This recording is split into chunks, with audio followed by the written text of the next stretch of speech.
Mapagpalang umaga sa inyong lahat, lalo-lalo po sa ating Panginoon. Tunay nga na napakaganda ng umagang ito at tayo'y muli magkakasama-sama o nagkasama-sama kanina sa ating pag-aawitan. Napakaganda ng ating inawit. Sabi nga, di ba, sa panahon natin ngayon, talagang ang ating Panginoon lamang ang makakagawa ng paraan. Sabi nga, God will make a way. Kahit na sa tingin natin ay wala nang magagawa, pero ang ating Panginoon ay mayroong magagawa sa ating sitwasyon ngayon. Kamusta na po kayo ngayon? Kamusta na po kayo? Alam ko po na ang bawat isa na nanonood ng video na to ay nasa kanilang mga tahanan, I guess so, no? Pero namimiss ko na rin po ang pagkakataon na tayo ay magkasama-sama na every Sunday. Actually, this is our third Sunday na kung saan hindi ho tayo physically magkakasama. Pero alam ko po, in spirit, tayo ay nagkakaisa na nagbigay papuri, pasalamat at pagsamba sa ating Panginoon.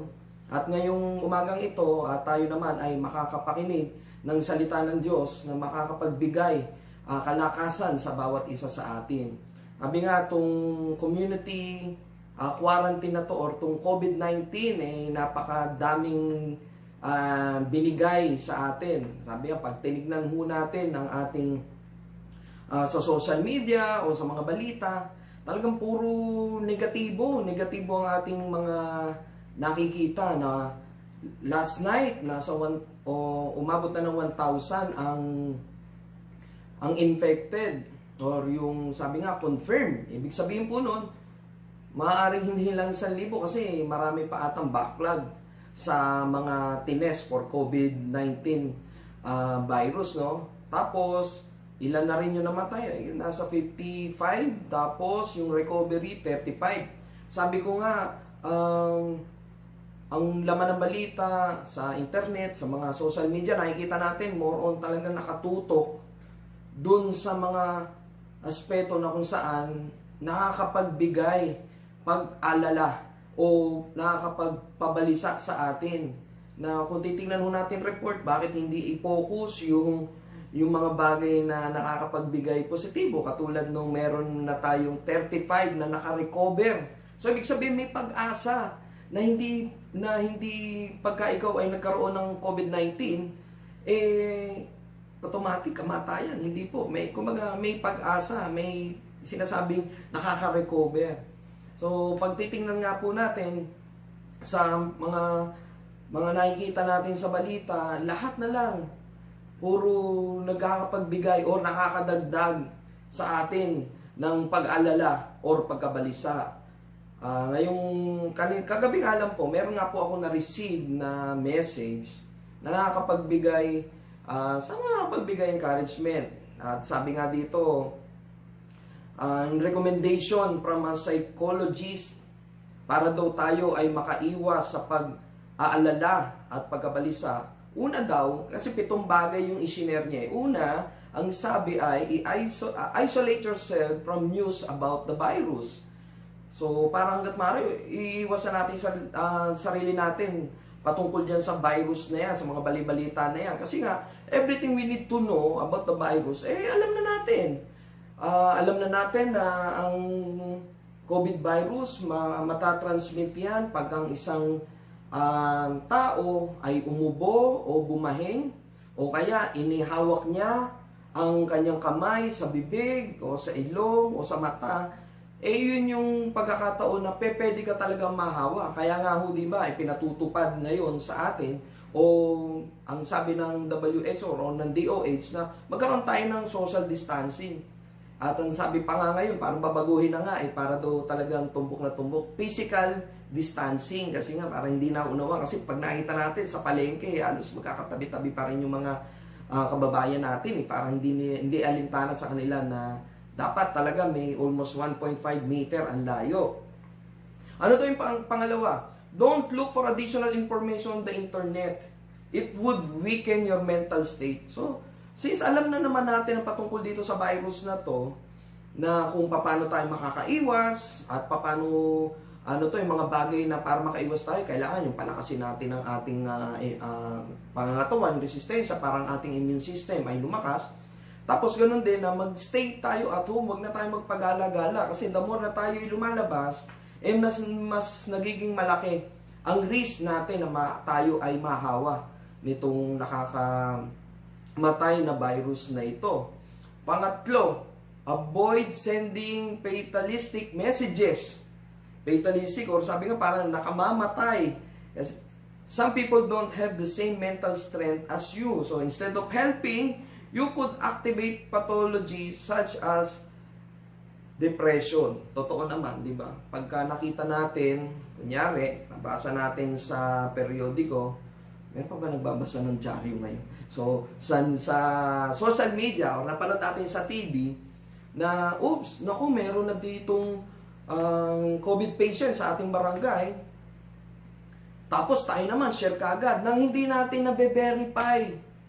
Kaya nga, di ba, kamakailan lang, nagkaroon ho ng ganyang balita sa isang barangay dito sa atin sa Marikina, na kung saan yung isang kapitan, dahil nakuha niya information sa kabilang barangay, sa kapitan din, na-share niya ngayon sa kanyang barangay na mayroon ng ganito na tumakas daw yung confirmed COVID patient. Pero hindi ito na-validate na kung saan yung tamang ahensya ang dapat pinagtanungan. Nakita natin yung intensyon ng barangay captain at purihin ng Panginoon kasi nung nalaman niya na fake news pala yung kanyang nakuha, andun yung humility, inamin niya ang kanyang pagkakamali at humingi siya ng paumanhin sa lahat ng mga nakarinig o nakabasa ng kanyang ibinalita na hindi pa pala kumpirmado o walang katotohanan, na nagbigay takot dun sa kanyang mga nasasakupan. Kaya hanggat maaari nga, kung may na-receive tayo na balita na hindi maganda, as much as possible, wag na natin i-share. Ipag-pray na lang po natin. At kung talagang gusto nating alamin kung ito ba ay totoo o hindi, itanong mo natin sa tamang tao o ahensya ng gobyerno na meron ba talagang ganitong COVID patient sa atin. So tayo, ganyan din po tayo sa ating simbahan. If ever man meron po tayong mabalitaan sa mga kapatiran, sisiguraduhin po natin na yung information ay manggagaling po iyan sa kamag-anak para at least malaman natin talaga na totoo. Kung narinig natin, better na, ay ganun ba? Ganun ba ang nangyari kay ganito, ganyan? Sige, kakamustahin ko na lang or alamin na lang natin para hindi na tayo makapag-share ng fake news. Ano daw yung pang-apat? If possible, listen to music at home at a pleasant volume. Look for board games to entertain children, tell stories, and future plans. Pwede naman. So, kumbaga, libangin natin yung sarili natin. Pang-lima, sabi dito, maintain discipline in the home by washing your hands, putting up a sign or alarm for everyone in the house. So, yeah, stay at home. Tapos, yung personal hygiene natin, every time na humawak tayo ng bagay, na when in doubt, wash your hands. Hindi lang yung, hindi, malinis naman yung hinawakan ko. Tapos nga, hindi ba, ngayon, alcohol. Kaya, masabi natin na pag natapos itong community quarantine na to, talagang, you can say na mababago talaga ang ating buhay. For now, ito yung ating new normal. Bakit? Kasi di ba for the past 2 Sunday or ito yung ika-3rd Sunday natin na kung saan hindi tayo physical na magkakasama Nagwo-worship tayo through online, na nakakapakinig tayo ng salita ng Diyos through online. Na for now, sa loob na isang buwan, ito yung ating normal.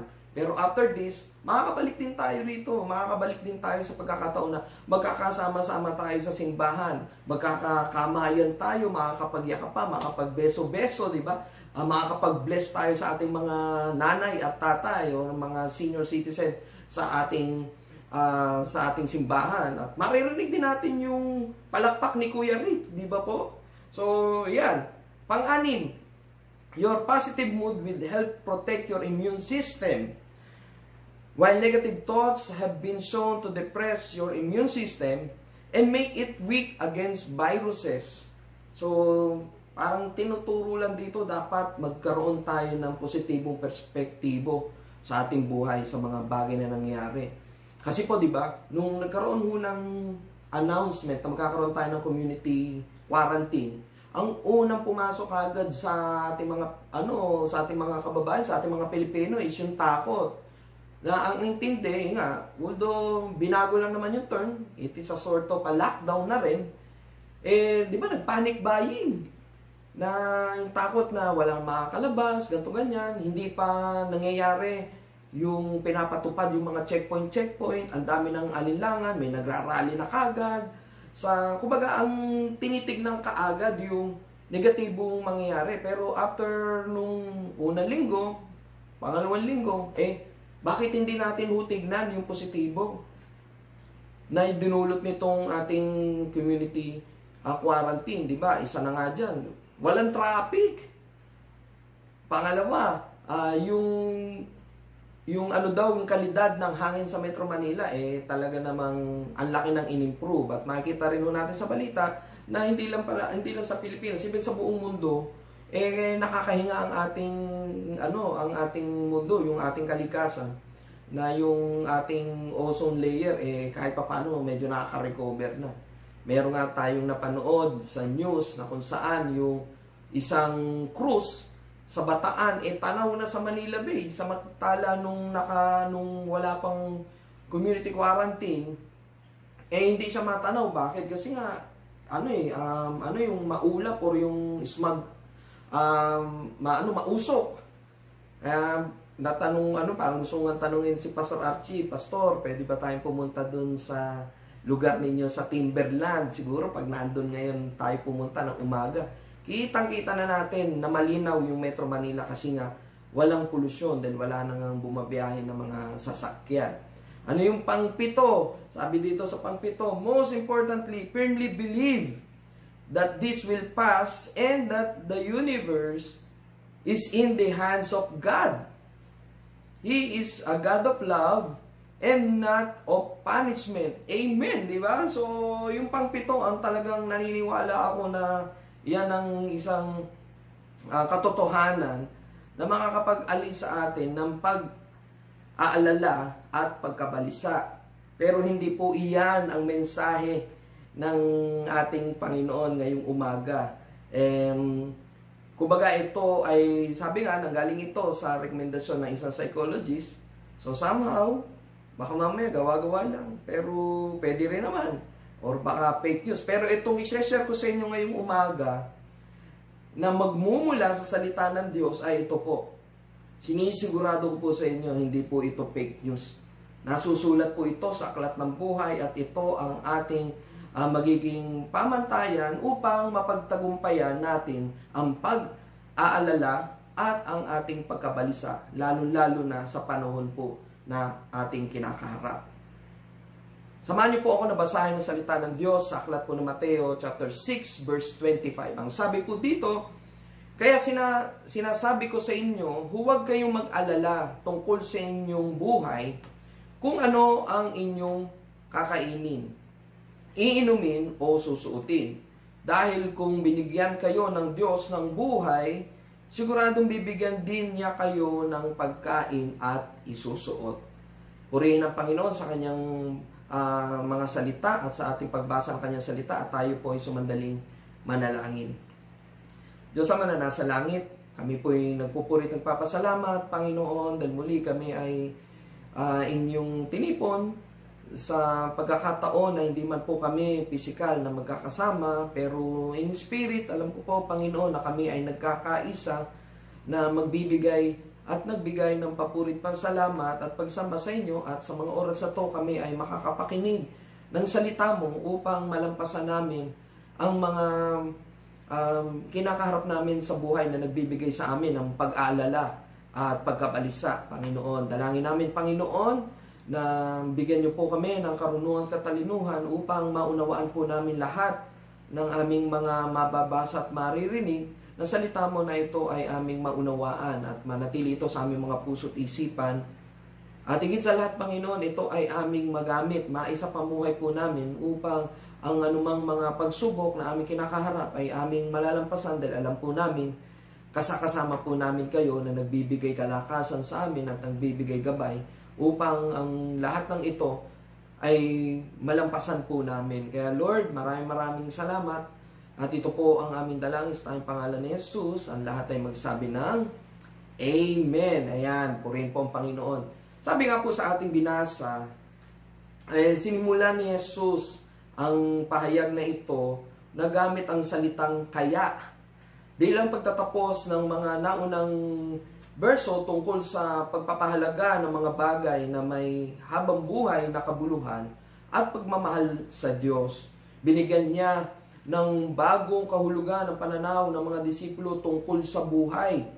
Sa halip, ang mag-alala kung ano ang kakainin, iinumin at susutin nila, hinamon sila ni Jesus na tumingin sa isang mas mahalagang bagay. Ito ay totoo rin sa panahon ho natin ngayon. Huwag na nating tignan yung mga bagay na nakapagbigay pa sa atin ng pag-aalala o pagkabalisa. Sa umagang ito, tayo ay kumbaga matututunan natin kung ano ang pinahalagahan at inuutos ng Diyos at ipinangako niya upang mapagtagumpayan natin ang pag-aalala at pagkabalisa. Sabi nga po, ang pinahalagahan ng Diyos, sabi sa verse 26 ng Mateo 6, tignan ninyo ang mga ibon sa himpapawid. Hindi sila nagtatanim o nag-aani, ngunit pinapakain sila ng inyong Ama na nasa langit. Hindi ba't mas mahalaga kayo kaysa sa ibon? O, tignan natin ha. Tama lang naman na tayo talaga ang mas mahalaga sa ating Panginoon, sa ating Diyos Ama na nasa langit. Kaya nga, di ba, ganun na lang tayo kahalaga sa Kanya, ganun na lang yung pagmamahal niya sa atin. Binigay niya yung Kanyang bugtong na anak na si Jesus upang tayo ay maaligtas at magkaroon tayo ng direktsyong ugnayan sa ating Diyos Ama. Inihalin tulad ni Jesus ang Kanyang mga disipulo sa mga ibon sa himpapawid at sa mga damo sa parang. Ipiniliwanag niya kung paano ang mga ito ay hindi nagtatanim o nag-aani, subalit pinapakain at dinadamitan sila ng ating Diyos Ama. Ipinaalala ni Jesus na mas mahalaga pa tayo kaysa sa mga ito. Kaya hindi tayo dapat mag-alala. Ibibigay ng ating Ama ang pangailangan ng mga pinahalagahan niya. So, sino ba yung pinahalagahan niya? Tayo po yun. Dahil alam niya kung ano ang ating kailangan.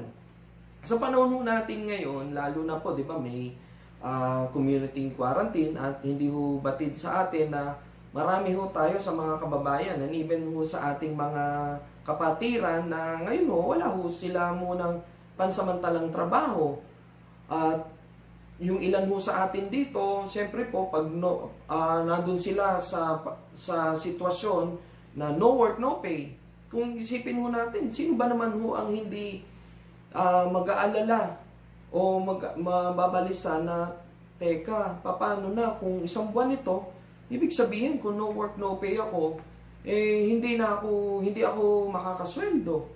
Pero sa pagmamahal ho sa atin ng Diyos, yung pagpapahalaga niya ho sa atin, marami ho kasing pwedeng magamit ang Panginoon upang ang lahat ng ating pangangailangan o ang ating mga pangangailangan sa pang-araw-araw ay matugunan. Maaaring ito ay gamit yung instrumento ang ating gobyerno, ang ating, sabi nga, yung, di ba, yung ating kapitan, o mayor, congressman, pwedeng sila ang magamit, or even tayo yung mga mahal natin sa buhay, or yung pamilya natin, or mga kapamilya ho natin, or even ang ating mga kapatiran, na makapagbigay ng mga bagay na nagmumula sa Diyos. Maaring ito man ay monetary, or maaaring ito man ay mga bagay na katulad yan, di ba? Puri ng Panginoon, may nakapagbigay din ho sa amin, or kay sa pamilya po namin ng isang galon ng alcohol. Nung mga panahon yun, talagang pahirapan ho sa pagbili. Kahapon nga lamang po, ng umaga, kami po ni Sister Jing ay lumabas at nagpunta ko kami sa grocery as early as 7:30. Open po nung grocery is at 9. Grabe ang haba ng pila. Sabi ko, grabe, pahirapan ng bilihan . Sabi ko ganyan. Tapos nung pagpasok namin, dahil sobrang haba, punta ko kami dyan sa may Blue Wave. Sabi ko, o yan ma. Sabi ko, ang ikli ng pila. Sige, baba ka na. Magpapark ako sa likod. Yung pala, yung pila na yun, pila lang pala siya doon sa Mercury Drug na maikli. Siguro malapan 10.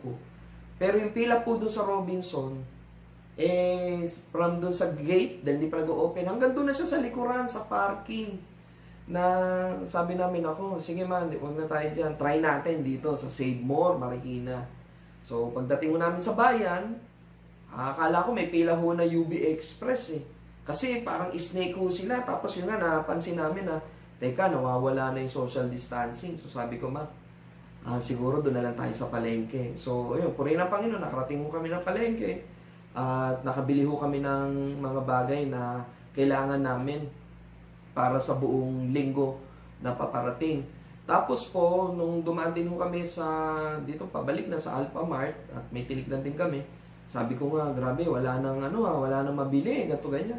Pero biglang parang may binigay na sa akin si Lord na wisdom na parang you should be thankful. Bakit? Kasi una, meron pa tayong pambili. Pangalawa, kahit nasabihin na natin na hindi yun yung normal na nakikita natin sa grocery, na pag tayo nagpupunta, dire-diretso pasok ka. Pero still, meron pa rin namang mabibili. Hindi man siya yung normal na marami kang pwedeng pagpilian, pero at least, meron pa rin tayo nabibili na kung saan. Ito yung mga bagay na pwede pa rin natin, o masabi natin na dapat lamang na ipagpasalamat natin sa Panginoon. Ano po yung pangalawa? Ang inuutos ng Diyos. Ano nga bang inuutos sa atin ng Diyos? Sabi nga po sa verse 32 to 33, kaya't huwag kayong mag-alala na baka kayo kapusin sa pagkain, inumin o damit.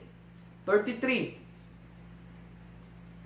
Ngunit, higit sa lahat ay bigyang halaga ninyo ang kaharian ng Diyos at ang pamumuhay ng ayon sa kanyang kalooban.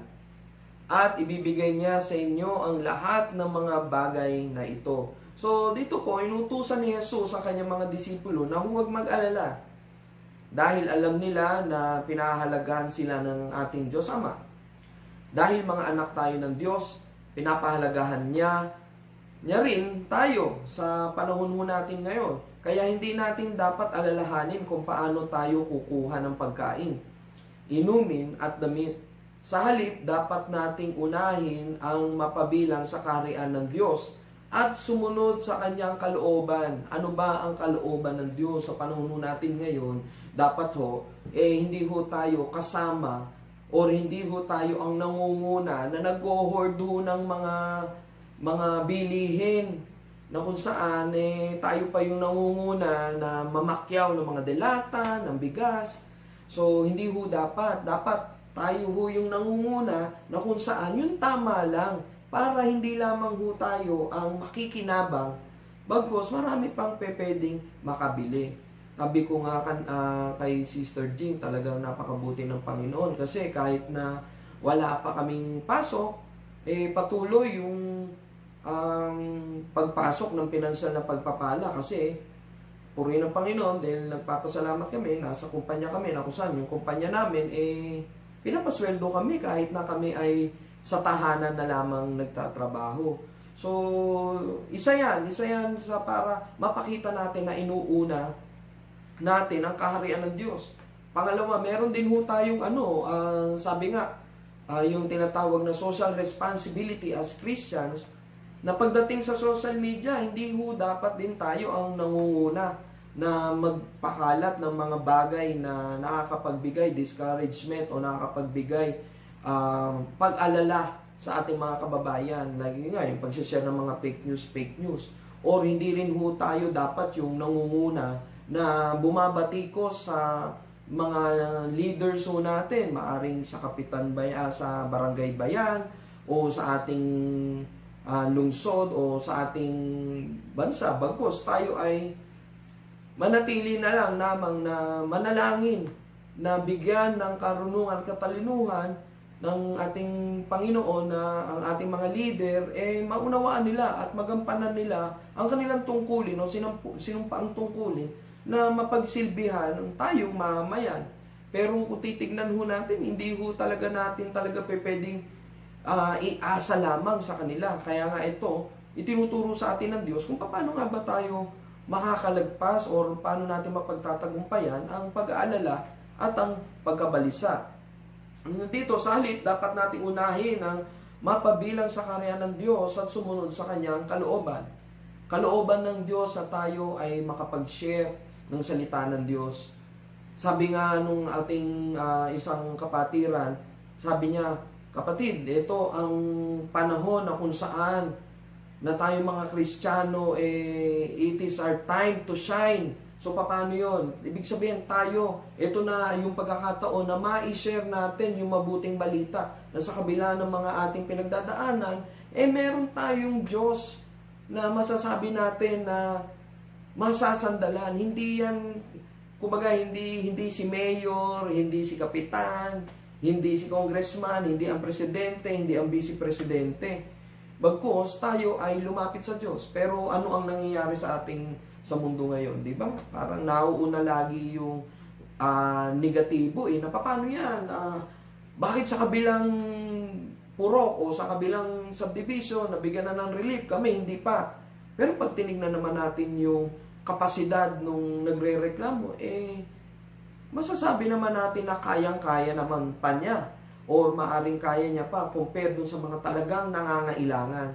Kaya tayo bilang Kristiyano, yun yung ating social responsibility para mapakita natin na inuuna natin ang kalooban ng Diyos, pakita natin na ganito magmahal ang aming Panginoon, kaya itong pagmamahal na aming natanggap ay isineshare namin sa inyo upang kayo rin ay maranasan ang kabutihan ng ating Panginoon. Sabi, tiyak na matatanggal nito ang ating pag-aalala sa mga bagay na pansamantala lamang.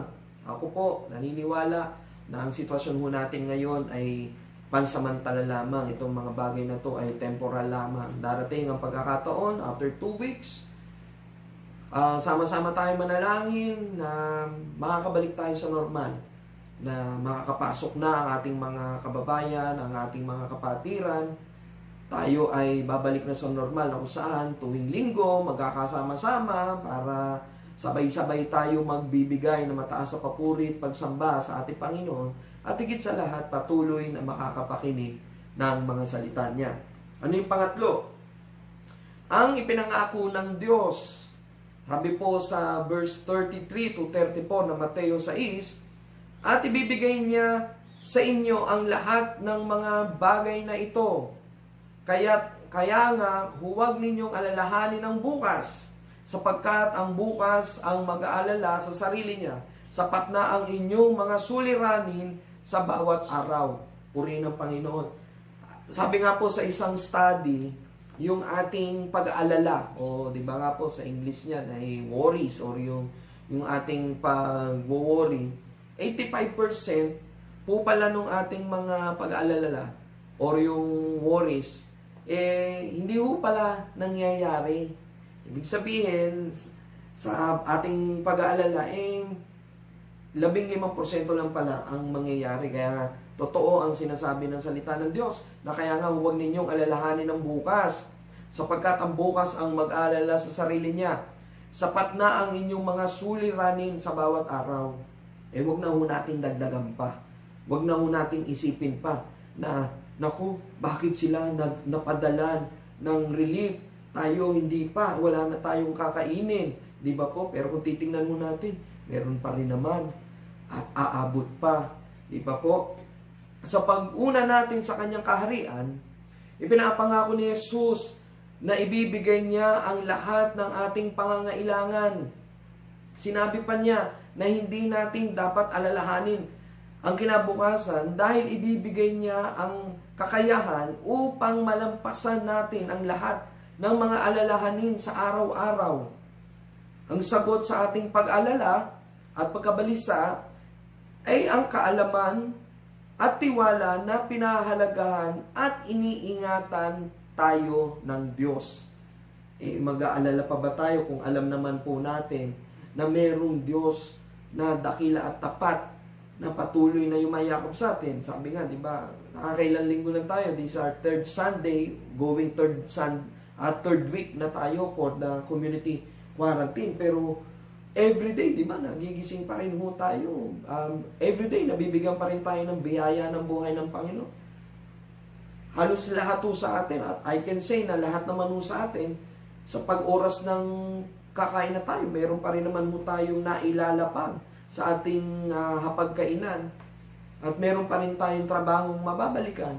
So, tama lamang na pangawakan natin ang salita ng Diyos dahil ito ay buhay at higit sa lahat, ito ang nakakapagbigay o nakakapagbago sa ating mga pag-iisip at maging positibo sa anumang bagay na ating kinakaharap. Sabi nga po, di ba po, sa aklat po ng Thessalonica na lahat ng bagay na nangyayari sa ating buhay ay dapat lamang natin na ipagpasalamat sa Diyos dahil ito ang kanyang kalooban. So, sa ating pangwakas, at isa sa mga salita ng Diyos na masasandalan natin, lalo na sa ganitong pagkakataon, sabi po sa aklat po ng Pilipos, chapter 4, verse 6 to 7, huwag kayong mabalisa tungkol sa anumang bagay.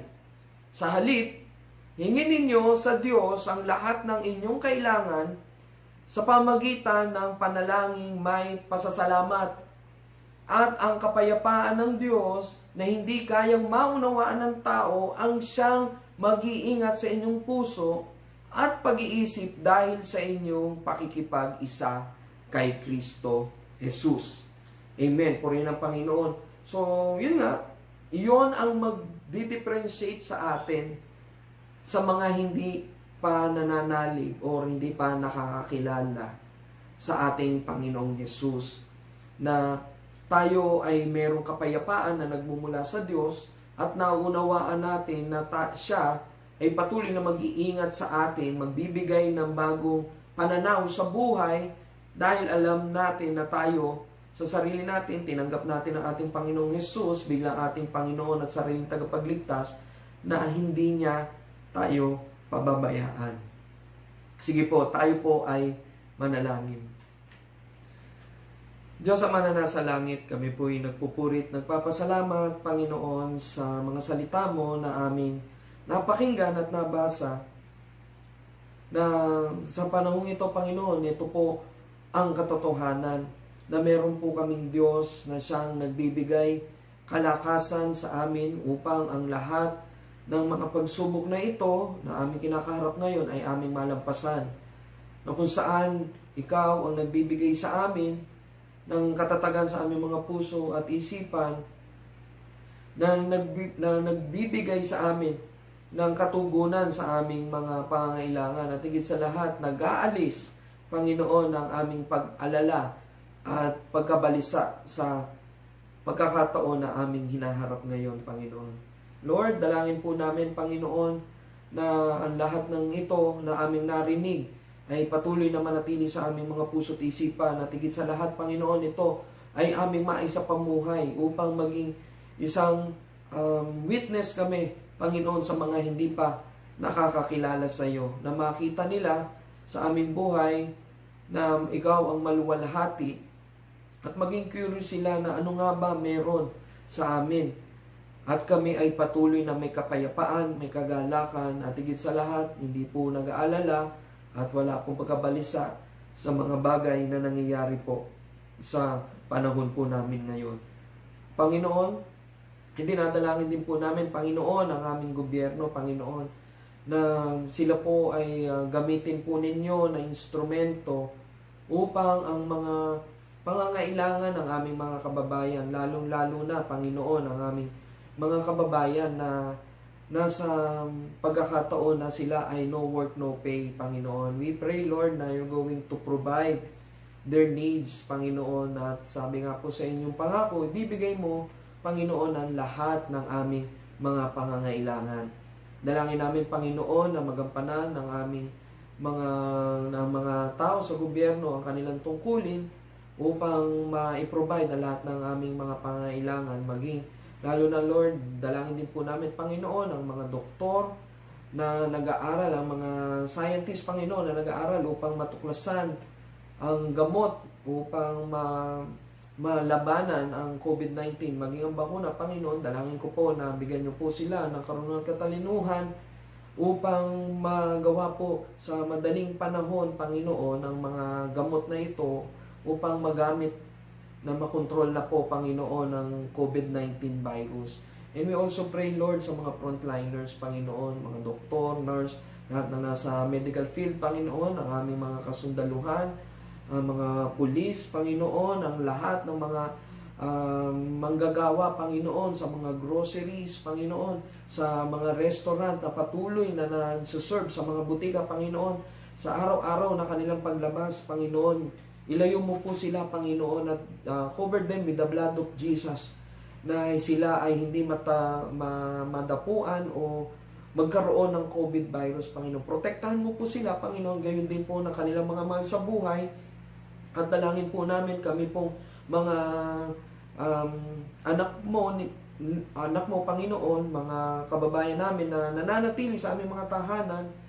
Dalangin namin, Panginoon, na gayon din po ang aming ang pag-iingat niyo po sa amin, yung bakod ng pag-iingat sa bawat tahanan, lalo na po, Panginoon, sa mga kapatiran sa Peace of Harvest Christian Ministry, na ilayo mo po kami, Panginoon, sa masamang virus na ito, ang COVID virus, Panginoon, maging ang lahat ng aming mga mahal sa buhay, maging ang aming mga kababayan at ang buong mundo, Panginoon. Dalangin po namin, protektahan mo po kami, Panginoon, sa nakamamatay na COVID virus na ito, Panginoon. Kaya, Lord, patuloy kaming nananalangin na itong sitwasyon namin na ito ay pansamantala lamang at darating ang mga linggo nang muli kami magkakasama-sama at magkakamustahan physically, Panginoon, at patuloy na magbibigay papurit, pasasalamat at higit sa lahat, masamba ka namin sa Espiritu at katotohanan. Ito po ang aming dalangin na may pasasalamat sa tayong pangalan ni Jesus. Ang lahat ay magsabi ng Amen and Amen. Ayan. Purihin ang Panginoon at muli natapos na naman po ang ating gawain. At sa susunod na Sunday, paalala po, it is a first Sunday of the month. Meron po tayong Lord's Supper na kung saan, ganito rin po, gagawin din po natin ang ating Lord's Supper sa kanya-kanyang tahanan. Pwede po tayong mag-prepare ng biskwit at juice. Kahit anong juice po pwede. Yan naman po ay ating ipapanalangin at ito ay itong mga magagamit natin na to, itong mga elementong ito ay nagsisimbolo lamang ng ang kabutihan ng ating Panginoon at ang kamatayan ng ating Panginoong Jesus, kaya tayo ay makakatanggap na kagalingan at kaligtasan na nagmumula sa Kanya. So again, next Sunday po, magkita-kita po tayo, same time. Tapos, dito po, sa ating Facebook page, yung Peace of Harvest Christian Ministry. And i-share nyo po ito para hindi lamang po tayo ang makakinig or makapanood, bagos maging sa mga mahal natin sa buhay para makita nila, makapakinig sila ng mensahe ng ating Panginoon at makapagbigay din ng papurit pasalamat sa ating Panginoon regardless kung ano man ang sitwasyon natin ngayon. Kaya purihin ang Panginoon. So muli, God bless you all. Ako po ang inyong pastor, Pastor Melvin Bisda, at magkita-kita po tayo sa susunod na linggo.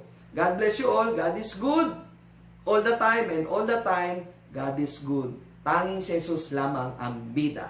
Amen.